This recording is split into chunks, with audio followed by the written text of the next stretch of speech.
Online gaming ವ್ಯಸನಕ್ಕೆ ಪೋಷಕರು ಆಕ್ಷೇಪ ವ್ಯಕ್ತಪಡಿಸಿದ ನಂತರ ಗಾಜಿಯಾಬಾದ್ನಲ್ಲಿ ಬುಧವಾರ ಮುಂಜಾನೆ 9ನೇ ಮಹಡಿಯ ಫ್ಲಾಟ್ನ ಬಾಲ್ಕನಿಯಿಂದ ಹಾರಿ 3 ಅಪ್ರಾಪ್ತ ಸಹೋದರಿಯರು ಸಾವನ್ನಪ್ಪಿದ್ದಾರೆ. ಅವರ ಡೆತ್ ನೋಟ್ನಲ್ಲಿ इस डायरी में जो कुछ भी लिखा है वो सब पढ़ लो क्योंकि ये सब सच है. ಇದರ ಅರ್ಥ ಕನ್ನಡದಲ್ಲಿ ಹೇಳೋದಾದ್ರೆ ಈ ಡೈರಿಯಲ್ಲಿ ಬರೆದಿರುವ ಎಲ್ಲವನ್ನೂ ಓದಿ, ಯಾಕೆಂದ್ರೆ ಇದೆಲ್ಲವೂ ನಿಜ ಎಂದು ಬರೆದಿದ್ದಾರೆ. ನನಗೆ ನಿಜವಾಗಿಯೂ ಕ್ಷಮಿಸಿ ಅಪ್ಪ ಎಂದು ಬರೆದಿರುವ ಆ ಡೆತ್ ನೋಟ್ ಕೊನೆಯಲ್ಲಿ ಕೈಯಿಂದ ಬಿಡಿಸಿದ ಅಳುವ ಇಮೋಜಿ ಕೂಡ ಇದೆ.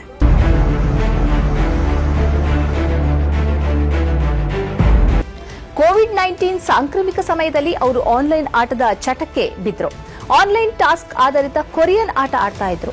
ಪೊಲೀಸರ ಪ್ರಕಾರ ಹುಡುಗಿಯರು ನಿಯಮಿತವಾಗಿ ಶಾಲೆಗೂ ಹೋಗ್ತಿರ್ಲಿಲ್ಲ. ಹುಡುಗಿಯರು ಕೋಣೆಯನ್ನ ಒಳಗಿನಿಂದ 9ನೇ ಮಹಡಿಯಿಂದ ಬಾಗಿಲು ಲಾಕ್ ಮಾಡಿ ಒಬ್ಬರ ನಂತರ ಒಬ್ಬರು ಕಿಟಕಿಯಿಂದ ಹೊರಗೆ ಹಾರಿದ್ದಾರೆ.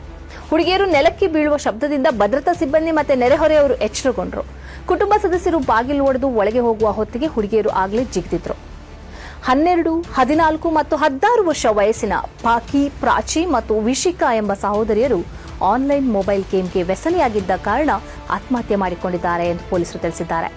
ಉತ್ತರ ಪ್ರದೇಶದ ಗಾಜಿಯಾಬಾದ್ನ ಭಾರತ್ ಸಿಟಿ ಸೊಸೈಟಿ ಇಂದು ಮುಂಜಾನೆ 2 ಗಂಟೆಗೆ ನಡೆದ ಘಟನೆ ಇದು. ಅವರ ತಂದೆ ಚೇತನ್ ಕುಮಾರ್ ಹೇಳೋದು ಹೀಗೆ: ನನಗೆ ಈ ಆಟದ ಬಗ್ಗೆ ತಿಳಿದಿರಲಿಲ್ಲ, ಇಲ್ದಿದ್ರೆ ನಾನು ಅವರನ್ನ ಆಡಲು ಬಿಡ್ತಿರ್ಲಿಲ್ಲ. ಏನ್ ಸಂಭವಿಸಿದೆಯೋ ಅದು ಭಯಾನಕವಾಗಿದೆ. ಇದು ಇನ್ನೊಂದು ಮಗುವಿನೊಂದಿಗೆ ಸಂಭವಿಸಬಾರದು ಅಂತ ನಾನು ಭಾವಿಸುತ್ತೇನೆ. ಪೋಷಕರು ತಮ್ಮ ಮಕ್ಕಳು ವಿಡಿಯೋ ಗೇಮ್ಗಳನ್ನು ಆಡಲು ಬಿಡಬಾರದು ಎಂದು ನಾನು ಒತ್ತಾಯಿಸುತ್ತೇನೆ ಎಂದು ಅವರು ಭಾವುಕರಾಗ್ತಾರೆ.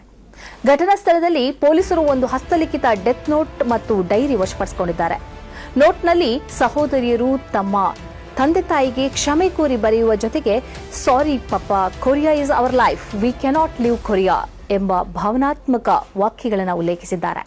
ಈ ಬರಹಗಳು ಅವರು ಆಡ್ತಿದ್ದ ಆನ್ಲೈನ್ ಕೊರಿಯನ್ ಟಾಸ್ಕ್ ಆಧಾರಿತ ಗೇಮ್ಗೆ ಹೊಂದಿಕೊಂಡಿರುವ ತೀವ್ರ ಮಾನಸಿಕ ಅವಲಂಬನೆಯನ್ನು ತೋರಿಸುತ್ತದೆ.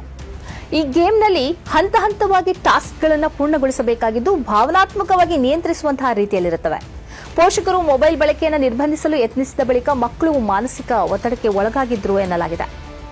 3 ಬಳಕೆ ಮಾಡುತ್ತಿದ್ದ ಮೊಬೈಲ್ ಫೋನ್ಗಳು, ಚಾಟ್ಗಳು, ಗೇಮ್ ಅಪ್ಲಿಕೇಶನ್ಗಳು ಮತ್ತು ಆನ್ಲೈನ್ ಸಂಪರ್ಕಗಳ ಸಂಪೂರ್ಣ ಡಿಜಿಟಲ್ ಫೋರೆನ್ಸಿಕ್ ತನಿಖೆ ನಡೀತಾ ಇದೆ.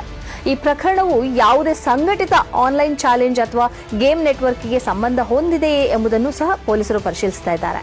ಈ ದುರ್ಘಟನೆ ಮಕ್ಕಳ ಮಾನಸಿಕ ಆರೋಗ್ಯ, ಆನ್ಲೈನ್ ಗೇಮ್ ವ್ಯಸನ ಮತ್ತೆ ಪೋಷಕರ ಮೇಲ್ವಿಚಾರಣೆ ಗಂಭೀರತೆಯನ್ನು ತೋರಿಸುತ್ತದೆ.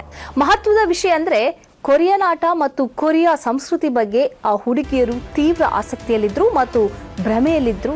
ಕೊರಿಯನ್ ಸೀರಿಯಲ್ಗಳು ಮತ್ತೆ ಅವರ ಆಟಗಳು ಇಂತಹ ಭ್ರಮೆಯನ್ನು ಹುಟ್ಟಿಸುತ್ತವೆ ಎಂಬುದು ನಮಗೆ ಎಚ್ಚರಿಕೆಯ ವಿಷಯ.